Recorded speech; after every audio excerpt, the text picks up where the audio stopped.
పొద్దున్న లేచిన దగ్గర నుంచి రాత్రి పడుకునే వరకు కూడా మన స్పైన్ మీద కంప్రెసివ్ ఫోర్సెస్ మాత్రమే పడుతూ ఉంటాయి. మనం కూర్చున్నా, నడిచినా, పని చేసుకుంటున్నా కూడా ఈ కంప్రెసివ్ ఫోర్సెస్ మన శరీర బరువు స్పైన్ మీద పడుతూ ఉంటుందన్నమాట. దీనివల్ల స్పైన్లో వేర్ అండ్ టేర్ జరుగుతూ ఉంటుంది, డీజనరేషన్ జరుగుతూ ఉంటుంది. డీజనరేటివ్ చేంజెస్ వలన స్పైన్లో ఉండే డిస్క్లు అరిగిపోతూ ఉంటాయి. అలాగే ఫేసెడ్ జాయింట్స్ ఇన్ఫ్లేమ్ అవుతాయి. వీటి వలన మీకు మెడ దగ్గర అయితే ఎక్కువ కంప్రెసివ్ ఫోర్సెస్ పడి ఎక్కువ డీజనరేషన్ జరిగితే డిస్క్ బాగా అరిగిపోతే ఆ డిస్క్ నర్వ్ రూట్ని కంప్రెస్ చేసి చెయ్యంతా లాగుతూ ఉంటుంది.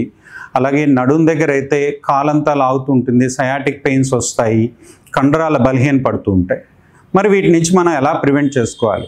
ఇలా ప్రివెంట్ చేసుకోవడానికి మనకి డిస్ట్రాక్టివ్ ఫోర్స్ ఉండాలన్నమాట. స్పైన్ మీద ఒక డిస్ట్రాక్టివ్ ఫోర్స్ రోజూ ఉండాలి. దానికోసం చిన్నప్పుడైతే మనం మిద్దెలు పట్టుకొని వేలాడేవాళ్ళం, దూలాలు ఉండేవి, సన్షేడ్లు ఉండేవి, అవి పట్టుకొని పిల్లలు వేలాడేవారు.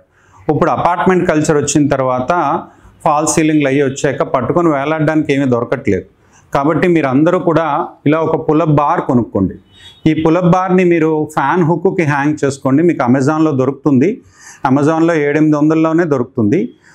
మీరు ఒకవేళ ఫాల్ సీలింగ్లు అవి ఉంటే బాల్కనీలో ఫిక్స్ చేసుకోండి. పట్టుకుని రోజు కూడా 4-5 సార్లు, ప్రతిసారి ఒక 5 సెకండ్స్ హోల్డ్ చేస్తూ 4-5 సార్లు చేసుకోండి. ఇలా వేలాడండి. పట్టుకొని ఇలా వేలాడడం వల్ల ఏమవుతుందంటే మీ శరీర బరువే మీ స్పైన్ మీద ఒక డిస్ట్రాక్టివ్ ఫోర్స్ కింద పనిచేస్తుంది అన్నమాట.